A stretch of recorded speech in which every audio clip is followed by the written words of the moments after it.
ನೋಡಿ ವೀಕ್ಷಕರೇ, ಈಗಾಗಲೇ ಸರ್ಕಾರ ಪ್ರತಿಯೊಂದು ಗೃಹಲಕ್ಷ್ಮಿ ಯೋಜನೆಯ ಫಲಾನುಭವಿಗಳಿಗೆ ಭರ್ಜರಿ ಗುಡ್ಡಿಸ್ನ ಕೊಟ್ಟಿದ್ದು, ಈಗಾಗಲೇ ಯುಗಾದಿ ಹಬ್ಬಕ್ಕೆ ನಿಮ್ಮ ಬ್ಯಾಂಕ್ ಖಾತೆಗೆ 8,000 ಹಣ ಜಮಾ ಆಗಿತ್ತು. ಇನ್ನು ಕೂಡ ಸಾಕಷ್ಟು ಫಲಾನುಭವಿಗಳು ಈ ಒಂದು ಹಣ ಬಂದಿಲ್ಲ ಅಂತ ಹೇಳ್ತಾ ಇದ್ರಿ. ನಿಮ್ಮ ಬ್ಯಾಂಕ್ ಖಾತೆಗೆ ಖಂಡಿತವಾಗಿಯೂ ಈ 8,000 ಹಣ ಬಂದೇ ಬರುತ್ತೆ. ಯಾಕಂದ್ರೆ ಫಲಾನುಭವಿಗಳಿಗೆ 8,000 ಹಣ ಬಂದಿರುವ ಒಂದು ಬ್ಯಾಂಕ್ ಸ್ಟೇಟ್ಮೆಂಟ್ನ ಕೂಡ ಸ್ಕ್ರೀನಲ್ಲಿ ಆಗ್ತಾ ಇದ್ದೀನಿ.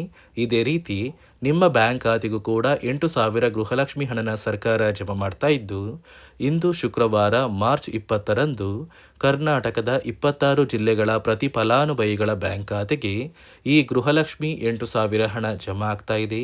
ನೀವು ಈ ಒಂದು ಹಣನ ಪಡಿಬೇಕು ಅಂದರೆ ಗೃಹಲಕ್ಷ್ಮಿ ಯೋಜನೆಗೆ ಕಡ್ಡಾಯವಾಗಿ ಮರು ಅರ್ಜಿನ ಹಾಕಬೇಕು ಅಂತ ಸರ್ಕಾರ ಆದೇಶ ಕೊಟ್ಟಿದೆ. ಅದೇ ರೀತಿ ರೇಷನ್ ಕಾರ್ಡ್ ಹೊಂದಿರುವ ಕಾರ್ಡ್ದಾರರಿಗೂ ಕೂಡ 3 ಭರ್ಜರಿ ಗುಡ್ಡಿಸ್ನ ಕೊಟ್ಟಿದ್ದು, ಸರ್ಕಾರದಿಂದ ಏನೆಲ್ಲ ಒಂದು ಮಾಹಿತಿ ಬಂದಿದೆ ಅಂತ ನಾನು ನಿಮಗೆ ತಿಳಿಸ್ಕೊಡ್ತಾ ಇದ್ದೀನಿ. ಅದಕ್ಕಿಂತ ಮೊದಲು ನೋಡಿ ವೀಕ್ಷಕರೇ, ನೀವೇನಾದ್ರೂ ಇನ್ನೂ ಕೂಡ ನನ್ನ ಚಾನಲ್ನ ಸಬ್ಸ್ಕ್ರೈಬ್ ಆಗದೆ ಹಾಗೆ ವಿಡಿಯೋ ನೋಡ್ತಾ ಇದ್ರಿ, ದಯವಿಟ್ಟು ಪ್ರತಿಯೊಬ್ಬರು ಚಾನಲ್ನ ಸಬ್ಸ್ಕ್ರೈಬ್ ಮಾಡ್ಕೊಳ್ಳಿ, ಹಾಗೆ ವಿಡಿಯೋಗೆ ಒಂದು ಲೈಕ್ನ ಕೊಡಿ. ಹೌದು ವೀಕ್ಷಕರೇ, ಸರ್ಕಾರದಿಂದ ಈಗಾಗಲೇ ಯುಗಾದಿ ಹಬ್ಬದ ಪ್ರಯುಕ್ತವಾಗಿ ಫಲಾನುಭವಿಗಳ ಬ್ಯಾಂಕ್ ಖಾತೆಗೆ ಒಟ್ಟು ಬಾಕಿ ಇರುವ 4 ತಿಂಗಳ 8,000 ಹಣನ ಜಮಾ ಮಾಡಿದ್ದು, ಫಲಾನುಭವಿಗಳಿಗೆ 8,000 ಹಣ ಬಂದಿದೆ ವೀಕ್ಷಕರೇ. ಯಾಕಂದರೆ ಫಲಾನುಭವಿಗಳ ಬ್ಯಾಂಕ್ ಖಾತೆಗೆ ಹಣ ಬಂದಿರುವ ಒಂದು ಬ್ಯಾಂಕ್ ಸ್ಟೇಟ್ಮೆಂಟ್ನ ಕೂಡ ನಾನು ವಿಡಿಯೋ ಸ್ಟಾರ್ಟಿಂಗಲ್ಲೇ ಹಾಕಿದ್ದೆ. ಇದೇ ರೀತಿ ನಿಮ್ಮ ಬ್ಯಾಂಕ್ ಖಾತೆಗೂ ಕೂಡ ಈ ಗೃಹಲಕ್ಷ್ಮಿ ಯೋಜನೆಯ 8,000 ಹಣ ಬರ್ತಾ ಇದೆ. ಮೊದಲು ನಿಮ್ಮ ಬ್ಯಾಂಕ್ ಖಾತೆಗೆ 26ನೇ ಕಂತು ಮತ್ತು 27ನೇ ಕಂತು ಅಂದರೆ 2 ತಿಂಗಳ 4,000 ಹಣ ಬರುತ್ತೆ. ಆ 4,000 ಹಣ ಬಂದ ನಂತರ ಮತ್ತೆ 28 ಮತ್ತು 29ನೇ ಕಂತಿನ ಹಣ ಬರುತ್ತೆ. ಒಟ್ಟು 4 ತಿಂಗಳ 8,000 ಹಣನ ನಿಮ್ಮ ಬ್ಯಾಂಕ್ ಖಾತೆಗೆ ಸರ್ಕಾರ ಜಮಾ ಮಾಡುತ್ತೆ. ಈಗಾಗಲೇ ಸಾಕಷ್ಟು ಜಿಲ್ಲೆಯ ಫಲಾನುಭವಿಗಳಿಗೆ ಹಣ ಜಮಾ ಆಗಿದ್ದು, ಯಾವ ಜಿಲ್ಲೆಗಳಿಗೆ ಹಣ ಬಂದಿದೆ ಮತ್ತು ಯಾವ ಜಿಲ್ಲೆಗಳಿಗೆ ಹಣ ಬರ್ತಾ ಇದೆ ಅಂದರೆ, ಮೊದಲಿಗೆ ಬೆಂಗಳೂರು ನಗರ, ಬೆಂಗಳೂರು ಗ್ರಾಮಾಂತರ, ರಾಮನಗರ, ಚಿಕ್ಕಬಳ್ಳಾಪುರ, ಚಿತ್ರದುರ್ಗ, ದಾವಣಗೆರೆ, ಕೋಲಾರ, ಶಿವಮೊಗ್ಗ, ತುಮಕೂರು, ಬಳ್ಳಾರಿ, ಬೀದರ್, ಕಲಬುರಗಿ, ಕೊಪ್ಪಳ, ರಾಯಚೂರು, ಯಾದಗಿರಿ ಮತ್ತು ವಿಜಯನಗರ ಈ ಜಿಲ್ಲೆಗಳಿಗೆ 2 ತಿಂಗಳ 4,000 ಹಣ ಈಗಾಗಲೇ ಜಮಾ ಆಗಿದೆ. ಉಳಿದಿರುವ ಮತ್ತೆ 2 ತಿಂಗಳ 4,000 ಹಣ ಕೂಡ ಬರ್ತಾ ಇದೆ. ಬಾಗಲಕೋಟೆ, ಬೆಳಗಾವಿ, ವಿಜಯಪುರ, ಧಾರವಾಡ, ಗದಗ, ಹಾವೇರಿ, ಉತ್ತರ ಕನ್ನಡ, ಚಾಮರಾಜನಗರ, ಚಿಕ್ಕಮಗಳೂರು, ದಕ್ಷಿಣ ಕನ್ನಡ, ಹಾಸನ, ಕೊಡಗು, ಮಂಡ್ಯ, ಮೈಸೂರು ಮತ್ತು ಉಡುಪಿ ಈ ಜಿಲ್ಲೆಗಳಿಗೆ ಈಗಾಗಲೇ 2 ತಿಂಗಳ 4,000 ಹಣ ಜಮಾ ಆಗಿದ್ದು, ಆದಷ್ಟು ಬೇಗ ಈ 4,000 ಹಣ ಬರುತ್ತೆ. ಈ 4,000 ಹಣ ಬಂದ ನಂತರ ಉಳಿದಿರುವ 2 ತಿಂಗಳ 4,000 ಹಣ ಕೂಡ ನಿಮ್ಮ ಬ್ಯಾಂಕ್ ಖಾತೆಗೆ ಬರ್ತಾ ಇದೆ. ಯಾಕಂದರೆ ಈಗಾಗಲೇ ಯುಗಾದಿ ಹಬ್ಬದ ಪ್ರಯುಕ್ತವಾಗಿ ಸಾಕಷ್ಟು ಫಲಾನುಭವಿಗಳಿಗೆ ಈ ಗೃಹಲಕ್ಷ್ಮಿ ಯೋಜನೆಯ ಬಾಕಿ ಇರುವ ಎಲ್ಲ ತಿಂಗಳ ಹಣ ಜಮಾ ಆಗಿದೆ. ನಿಮ್ಮ ಬ್ಯಾಂಕ್ ಖಾತೆಗೂ ಕೂಡ ನೀವು ಹಣನ ಪಡ್ಕೋಬೇಕು ಅಂದರೆ ಸರ್ಕಾರ ಕೆಲವು ಆದೇಶನ ಕೊಟ್ಟಿದೆ. ಯಾಕಂದರೆ ಈ ಬಾರಿ ಸುಮಾರು 2,50,000ಕ್ಕಿಂತ ಅಧಿಕ ಮಹಿಳೆಯರ ಬ್ಯಾಂಕ್ ಖಾತೆಗೆ ಸರ್ಕಾರ ಗೃಹಲಕ್ಷ್ಮಿ ಹಣನ ಕ್ಯಾನ್ಸಲ್ ಮಾಡಿದೆ. ಯಾಕಂದರೆ ಈ ಒಂದು ಫಲಾನುಭವಿಗಳು ಮೃತಪಟ್ಟಿದ್ದಾರೆ, ಅಂದರೆ ಮರಣ ಹೊಂದಿರುವ ಮಹಿಳೆಯರ ಬ್ಯಾಂಕ್ ಖಾತೆಗೂ ಕೂಡ ಸರ್ಕಾರ ಗೃಹಲಕ್ಷ್ಮಿ ಹಣನ ಇಲ್ಲಿಯವರೆಗೂ ಜಮಾ ಮಾಡಿತ್ತು. ಇದೀಗ ಒಂದು ವೇಳೆ ಮನೆಯ ಕುಟುಂಬದ ಸದಸ್ಯರು ಅಂದರೆ ಗೃಹಲಕ್ಷ್ಮಿ ಹಣ ಪಡೆಯುವ ಒಂದು ಮಹಿಳೆಯರು ಮರಣ ಹೊಂದಿದ್ದು, ಆ ಒಂದು ಹಣನ ಮನೆಯ ಯಾವುದೇ ಸದಸ್ಯರು ತಗೋತಾ ಇದ್ರೆ, ಅಂದರೆ ATM ಮೂಲಕ ನೀವೇನಾದ್ರೂ ಆ ಒಂದು ಹಣನ ತಗೊಂಡಿದ್ರೆ ನಿಮ್ಮ ಒಂದು ರೇಷನ್ ಕಾರ್ಡ್ನ ಸರ್ಕಾರ ಕ್ಯಾನ್ಸಲ್ ಮಾಡುತ್ತೆ. ಯಾಕಂದರೆ ಮೃತಪಟ್ಟಿರುವ ಫಲಾನುಭವಿಗಳ ಬ್ಯಾಂಕ್ ಖಾತೆಗೆ ಬಂದಿರುವ ಒಂದು ಹಣನ ಸರ್ಕಾರ ವಾಪಸ್ ಪಡೆಯುತ್ತೆ. ಆ ಒಂದು ಹಣನ ನೀವು ಯಾವುದೇ ಕಾರಣಕ್ಕೂ ಯೂಸ್ ಮಾಡಬಾರ್ದು. ಇದೇ ಕಾರಣಕ್ಕೆ ಸರ್ಕಾರ ಇನ್ನು ಮುಂದೆ ಪ್ರತಿ ವರ್ಷವೂ ಕೂಡ ನೀವು ವರ್ಷದ ಕೊನೆಯಲ್ಲಿ ನಿಮ್ಮ ಒಂದು ಲೈಫ್ ಸರ್ಟಿಫಿಕೇಟ್ನ ಕೊಟ್ಟು ಗೃಹಲಕ್ಷ್ಮಿಗೆ ಮರು ಅರ್ಜಿನ ಹಾಕಬೇಕಾಗುತ್ತೆ. ಮತ್ತು ನಿಮ್ಮ ಮನೆಗೆ ಸರ್ಕಾರ ಕೆಲವೊಂದು ಅಧಿಕಾರಿಗಳನ್ನ ನೇಮಕ ಮಾಡಿ ಕಳಿಸ್ತಾರೆ. ಪ್ರತಿ ಗ್ರಾಮಕ್ಕೂ ಕೂಡ ಸರ್ಕಾರದಿಂದ ನೇಮಕಗೊಂಡ ಅಧಿಕಾರಿಗಳು ಬಂದು ಪ್ರತಿಯೊಂದು ಗೃಹಲಕ್ಷ್ಮಿ ಫಲಾನುಭವಿಗಳ ದಾಖಲಾತಿಗಳನ್ನ ಒಂದು ಪುಸ್ತಕದಲ್ಲಿ ಎಂಟ್ರಿ ಮಾಡ್ಕೊಂಡು ಹೋಗ್ತಾರೆ. ಹೀಗೆ ಪುಸ್ತಕದಲ್ಲಿ ಎಂಟ್ರಿ ಮಾಡುವ ಸಂದರ್ಭದಲ್ಲಿ ಫಲಾನುಭವಿಗಳು ಏನಾದರೂ ಮರಣ ಹೊಂದಿದ್ರೆ ಅವರ ಒಂದು ದಾಖಲಾತಿಗಳನ್ನ ಸರ್ಕಾರ ಗೃಹಲಕ್ಷ್ಮಿ ಯೋಜನೆಯ ಅರ್ಹರ ಪಟ್ಟಿಯಿಂದ ಕ್ಯಾನ್ಸಲ್ ಮಾಡ್ತಾರೆ. ಅದೇ ಒಂದು ಕಾರಣಕ್ಕೆ ಈ ಬಾರಿ 2,50,000 ಫಲಾನುಭವಿಗಳಿಗೆ ಹಣ ಬಂದಿಲ್ಲ.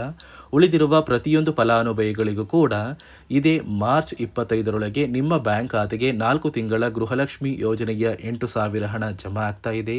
ಅದೇ ರೀತಿ ರೇಷನ್ ಕಾರ್ಡ್ ಹೊಂದಿರುವ ಪ್ರತಿಯೊಂದು ಕಾರ್ಡ್ದಾರರಿಗೂ ಕೂಡ ಸರ್ಕಾರ 3 ಭರ್ಜರಿ ಗುಡ್ಡಿಸ್ನ ಕೊಟ್ಟಿದ್ದು, ಈ ಬಾರಿ ಯುಗಾದಿ ಹಬ್ಬಕ್ಕೆ ಗೃಹಲಕ್ಷ್ಮಿ ಯೋಜನೆಯ ಹಣದ ಜೊತೆಗೆ ನಿಮ್ಮ ಒಂದು ರೇಷನ್ ಕಾರ್ಡ್ಗೂ ಕೂಡ ಸರ್ಕಾರ ಗುಡ್ ನ್ಯೂಸ್ನ ಕೊಟ್ಟಿದೆ. ಇಲ್ಲಿ ರೇಷನ್ ಕಾರ್ಡ್ ಹೊಂದಿರುವ ಪ್ರತಿ ಕಾರ್ಡಿಗೂ ಕೂಡ ಇನ್ನು ಮುಂದೆ ಪ್ರತಿ ತಿಂಗಳು ಸರ್ಕಾರ ಉಚಿತ ಅಕ್ಕಿನ ಕೊಡ್ತಾ ಇಲ್ಲ. ಅಂದರೆ ರಾಜ್ಯ ಸರ್ಕಾರದಿಂದ ಉಚಿತ ಅಕ್ಕಿ ಕ್ಯಾನ್ಸಲ್ ಆಗಿದೆ.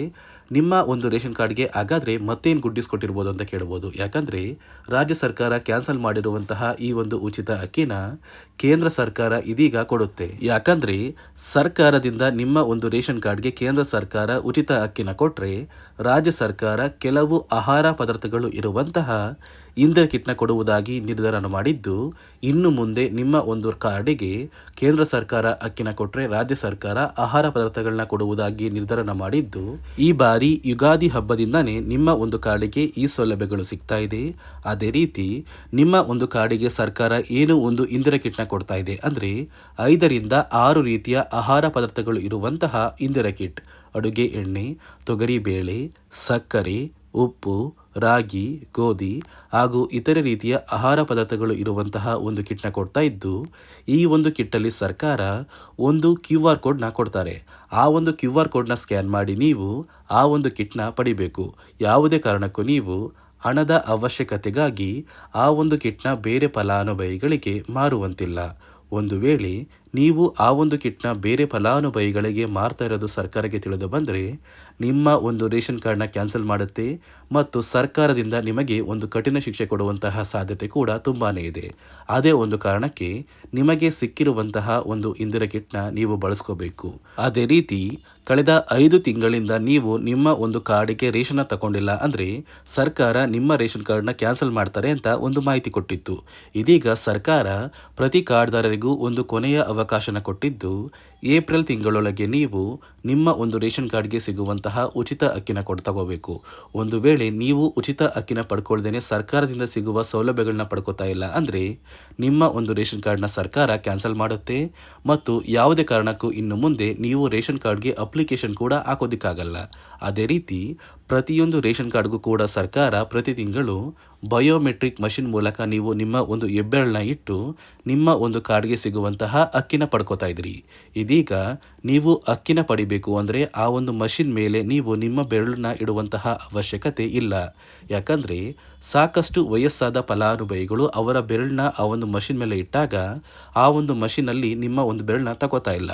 ಅದೇ ಒಂದು ಕಾರಣಕ್ಕೆ ಇದೀಗ ಸರ್ಕಾರ ಒಂದು ನಿರ್ಧಾರ ಮಾಡಿದ್ದು, ನಿಮ್ಮ ಒಂದು ಬೆರಳನ್ನ ಆ ಒಂದು ಮಷಿನ್ ತಗೊಂಡಿಲ್ಲ ಅಂದರೂ ಕೂಡ ಆ ಒಂದು ಅನ್ನಭಾಗ್ಯ ಯೋಜನೆಯ ಅಕ್ಕಿ ಕೊಡುವಂತಹ ಅಧಿಕಾರಿಗಳು ನಿಮ್ಮ ಒಂದು ದಾಖಲಾತಿಗಳನ್ನ ಒಂದು ಪುಸ್ತಕದಲ್ಲಿ ಬರ್ಕೊಂಡು ನಿಮ್ಮ ಒಂದು ಕಾರ್ಡಿಗೆ ರೇಷನ್ನ ಕೊಡಬೇಕು ಅಂತ ಸರ್ಕಾರ ಆದೇಶನ ಕೊಟ್ಟಿದೆ.